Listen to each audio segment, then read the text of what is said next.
Hello, আমি ঝুমুর। আজকে তোমাদের জন্য নতুন Korean drama dream to you নিয়ে চলে এসেছি। ড্রামা শুরু হয় অতীত দিয়ে, যখন সাল ছিল 2011। আমরা এই ড্রামার নায়ক সুবিন আর নায়িকা ইজেকে দেখি। দুজনেই ক্লাস করছিল। ছুটির ঘন্টা বাজার সাথে সাথে ইজে দৌড়ে চলে যায়। সে খুবই চঞ্চল আর দুষ্টু। আর এদিকে সুবিন ভীষণ শান্ত আর লক্ষ্মী একটা ছেলে। ইজে তার ক্যামেরা দিয়ে চারদিকে ভিডিও করতে থাকে। তার স্বপ্ন সে বড় হয়ে একজন ফিল্ম ডিরেক্টর হবে। তারপর তারা সমুদ্রের কাছে পৌঁছে যায়। সুবিন ইজেকে ভিডিও করতে থাকলে ইজে একটু লজ্জা পেয়ে বলে, আমাকে ভিডিও করো না। তার কথা শুনে সুবিন বলে, তোমাকে সুন্দর লাগছে। দুজনে তখন স্কুলে পড়লো, কিন্তু একে অপরকে ভীষণ ভালোবাসতো। তারপর সিন কাট হয়ে সময় বর্তমান মানে 2025 সালে চলে আসে। তখন আমরা জানতে পারি ইজে ফিল্ম ডিরেক্টর হতে পারেনি। সে বর্তমানে একটা টিভি চ্যানেলের ব্রডকাস্ট রিপোর্টার। আর এদিকে সুবিন ঠিকই একজন ডিরেক্টর হয়ে গেছে। আজ ইন্টারন্যাশনাল একটা ফিল্ম অ্যাওয়ার্ড শো। আর সুবিন এত ভালো সিনেমা বানায় যে এর জন্য সে অ্যাওয়ার্ড পেয়েছে। সুবিন তার অ্যাওয়ার্ডটা 18 বছরের একজনকে উৎসর্গ করে, যে অনেক আগে তাকে ডিরেক্টর হওয়ার স্বপ্ন দেখিয়েছিল। যাই হোক, রিপোর্টাররা তখন তাকে অনেক ধরনের প্রশ্ন করতে থাকে। সিন কাট হলে ইজে গ্রামের মহিলাদের সাথে শুটিং করছিল। তারা কিভাবে তাদের জীবন কাটায়, কিভাবে খাবার সংগ্রহ করে। সে তাদের সাথে মাঠে নেমে পড়ে, কিন্তু অভিজ্ঞতা না থাকায় সে কাদায় পড়ে যায়। এতে তার কাপড় চোপড় কাদায় মাখামাখি হয়ে যায়। বাড়ি এসে ইজে তার কাপড়গুলো ওয়াশ করে আর খুবই উদ্ভট গলায় গান গাইতে থাকে। যখন সে কাপড় মেলে দিতে যায়, তখনই টিভিতে সুবিনের নিউজটা দেখানো হয়। সে যে তার অ্যাওয়ার্ডটা উৎসর্গ করেছে এটাও দেখে রিপোর্টাররা জানতে চায় কে সে। সুবিন তখন বলে, ও আমার প্রথম প্রেম। তো রিপোর্টাররা বলে, ও নিশ্চয়ই এখন আপনাকে টিভিতে দেখছে, আপনি কি ওকে উদ্দেশ্য করে কিছু বলতে চান? তখন সুবিন বলে, দেখেছো, আমি ডিরেক্টর হয়ে গেছি, আমি আমার কথা রেখেছি, আমি খুব শীঘ্রই তোমার কাছে কোরিয়ায় আসছি। এটা দেখে ইজে তো একদম অবাক হয়ে যায় আর ভাবে এটা কি আসলেই সুবিন, আর সে কি তার অ্যাওয়ার্ড ইজেকে উৎসর্গ করে দিল। তো ইজে অনেক অবাক হয়, পাশাপাশি সে অনেক রেগে যায়। তারপর ইজে সুবিনকে ইন্টারনেটে সার্চ করে। তারা যে দুজন স্কুলে পড়তো, তাদের যে একটা রিলেশন ছিল, সে ঘটনার 15 বছর হয়ে গেছে।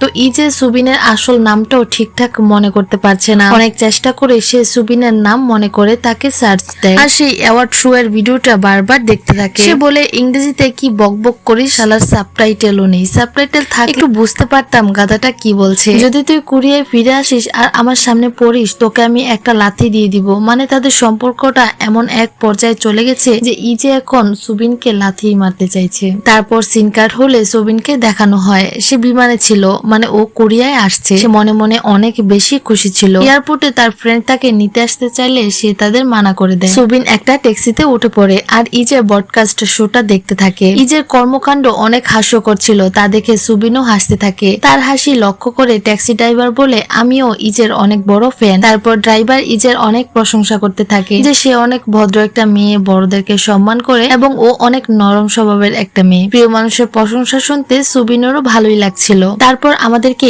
ইজেকে দেখানো হয় সে তার অফিসে ছিল। ইজে তার এক কলিগের সাথে কাজ নিয়ে ঝগড়া করছিল। দূর থেকে তাদের সবাই দেখছিল। তখন তাদের বসের সাথে সুবিন আসে। সুবিনকে দেখে তো সবাই অনেক অবাক হয়ে যায়, এত বড় সেলিব্রিটি তাদের অফিসে। তারপর সুবিন এগিয়ে এসে দেখতে পায় ইজে তার কলিগের সাথে ঝগড়া করছে। ইজেকে দেখে সুবিন ভাবে, তুমি ঠিক আগের মতোই আছো, একটুও বদলাওনি। তারপর ইজেও সুবিনকে দেখে ফেলে, আর সুবিনকে দেখে সে তো একদম শকড। প্রথম প্রেমকে 15 বছর পর দেখে ইজে থমকে যায়। তারপর সে টেবিলের নিচে বসে পড়ে। অনেকক্ষণ পর সে মাথা উঠিয়ে দেখে আশেপাশে কেউ নেই। ইজে ভাবে সুবিন চলে গেছে। তখন সে দেখতে পায় সুবিন তার মতো টেবিলের নিচে বসে আছে, আর সুবিন তাকে দেখে বলে, হাই, কেমন আছো তুমি? ইজে উঠতে গেলে টেবিলে মাথায় আঘাত পায়। তখন আমাদের আবার 2010 সালে নিয়ে যাওয়া হয়। তোমাদের তো আগেই বলেছিলাম ইজের ছোটবেলা থেকেই ডিরেক্টর হওয়ার শখ, তাই সে সবকিছু ভিডিও করতে পছন্দ করত। সেদিনও সে ভিডিও করছিল। তখন একটা গাড়ি এসে তাদের মাঠে থামে, আর সেই গাড়ি থেকে সুবিন নামে। মানে সুবিন কিন্তু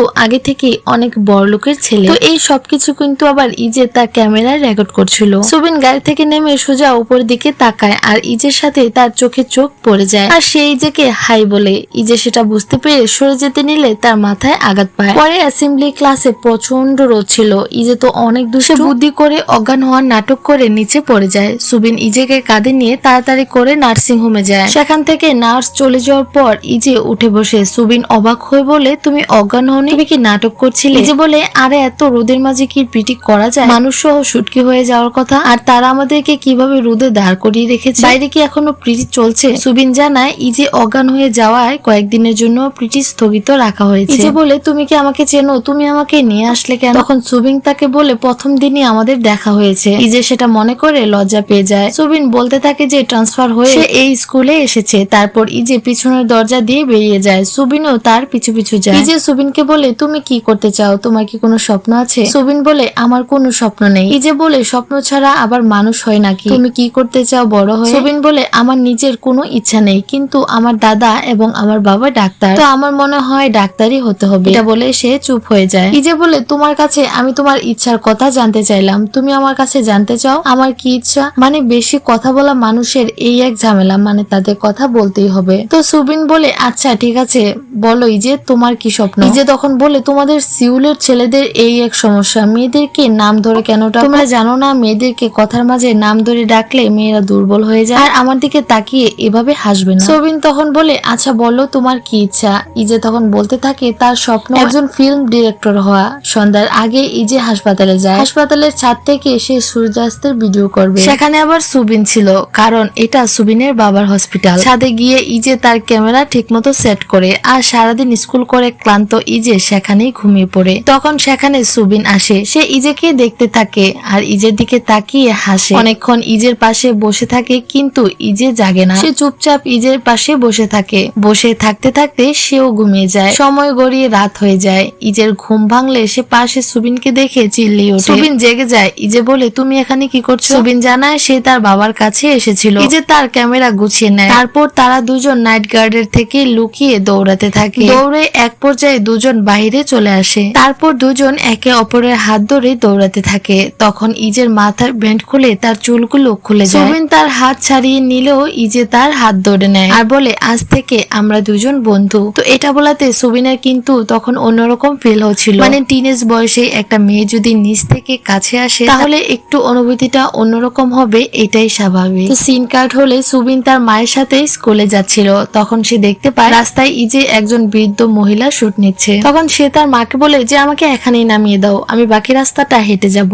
তারপর তাকে নামিয়ে দেওয়া হয়। এদিকে ইজে বৃদ্ধ মহিলার সিনেমাটিক একটা শট নেওয়ার চেষ্টা করছিল, কিন্তু সে বুঝতে পারছে না এখানে কিসের অভাব আছে। তখন পেছন থেকে সুবিন বলে, এখানে একটু ছায়ার অভাব। তারপর সুবিন গাছের পাতা দিয়ে ছায়া দিতে থাকে আর তার শুটটা ঠিক মতো হয়। পাশে এক মাতাল লোক ছিল। সে উঠে আসে আর রেগে বলে, তোরা এত কথা বলছিস কেন? আমাকে ঠিকঠাক ঘুমাতে দিচ্ছিস না। এটা বলে সে বৃদ্ধ মহিলাকে আঘাত করে বসে। ইজে সেটার প্রতিবাদ করাতে লোকটা তার ক্যামেরাটা কেড়ে নিয়ে মাটিতে ফেলে দিতে নেয়। তখনই সুবিন সেটা আবার কোনো মতে ধরে ফেলে, কিন্তু লোকটা তো থামে না। সে সুবিনকে আঘাত করতে থাকে ক্যামেরাটা নেওয়ার জন্য।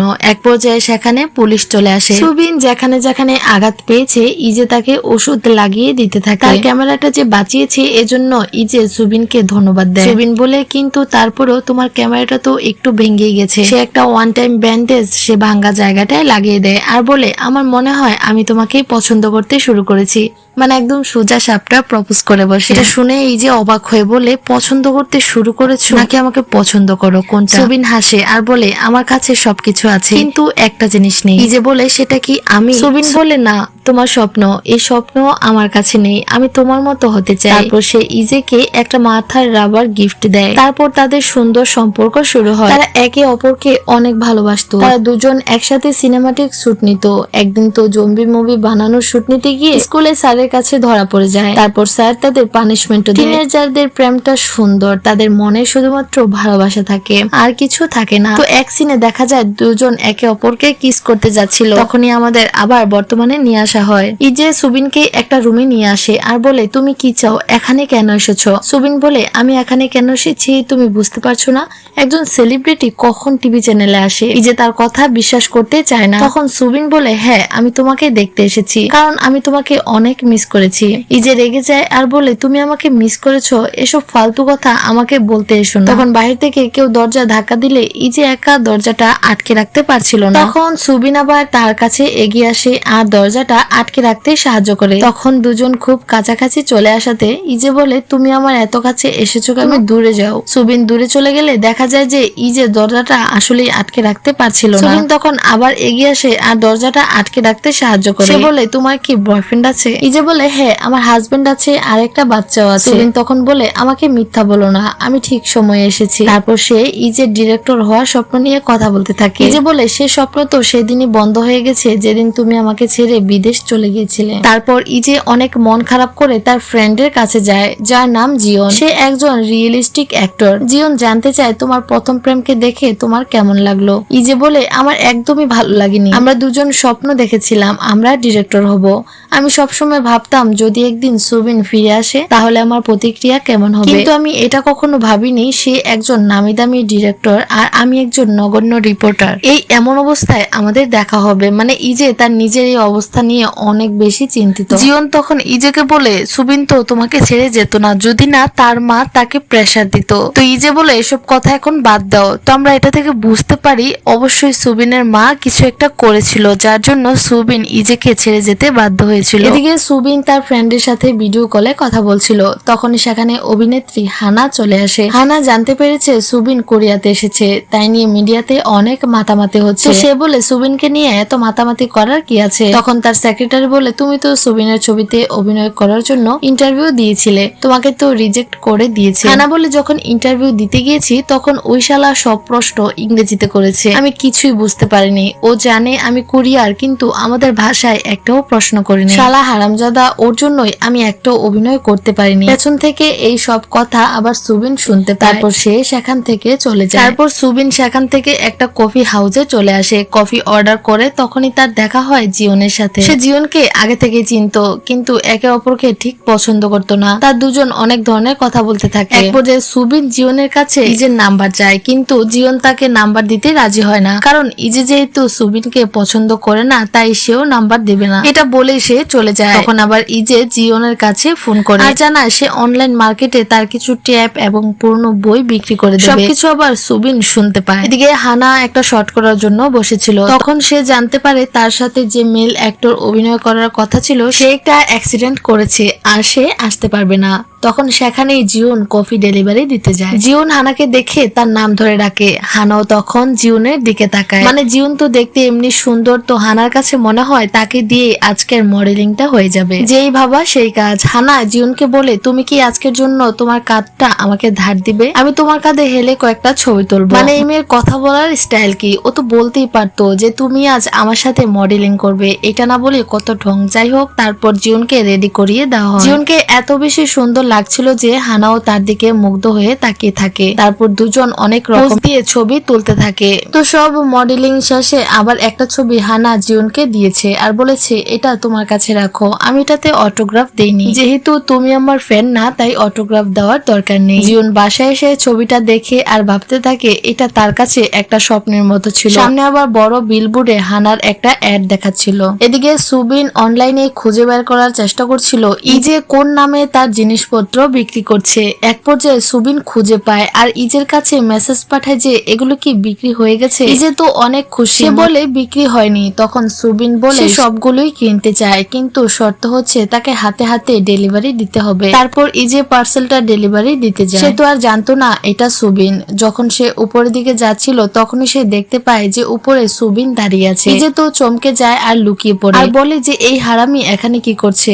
তারপর নিজেকেই বোঝায় যে আমি এমন ভাব করব সুবিনকে দেখতেই পাইনি। সে একদম ভূতের মতো চুল আউলা ঝাউলা করে লুকিয়ে যেতে চাচ্ছিল কিন্তু তখনই পেছন থেকে সুবিন তার নাম ধরে ডেকে ওঠে। তারপর দুজন একটা রেস্টুরেন্টে কফি খেতে যায়। মানে সুবিন জোর করে ইজেকে ধরে নিয়ে যায়। তখনই ইজে বলে আমি তোমার কাছে সেল করব না। সুবিন বলে আমি তোমাকে 10 গুণ বেশি টাকা দেবো। এটা শুনে তো ইজে অবাক হয়ে যায়। সুবিন বলে তুমি এগুলো কেন বিক্রি করতে যাও? ইজে বলে আমি আমার পুরনো কোনো স্মৃতি রাখতে চাই না। সুবিন বলে আমি সব পুরনো স্মৃতি আঁকড়ে ধরে রাখতে চাই। আরো বলে তুমি তো এই সেল পোস্টের নিচে ছোট একটা চিঠি লিখেছো যেখানে তুমি লিখেছো এই বইগুলো তোমার অনেক প্রিয় আর এই রেকর্ডার গুলো তোমার জীবনের সবচেয়ে বেস্ট মুহূর্তগুলো ধরে রেখেছে। তাহলে তুমি কেন এগুলো বিক্রি করতে চাও? আসলে সত্যি বলতে এগুলো ইজের অনেক প্রিয়। এই যে সেল পোস্ট দেওয়ার আগে সে কেঁদে কেঁদে এই ছোট চিঠিটা লিখেছিল। ইজে বলে, ফালতু কথা বন্ধ করো, আমাকে টাকা দাও, আমি আর এসব স্মৃতি রাখতে চাই না। সুবিন তখন টাকা দেওয়ার পরিবর্তে একটা মুভির স্ক্রিপ্ট দেয়, যে গল্পটা ইজে স্কুল জীবনে থাকতে লিখেছিল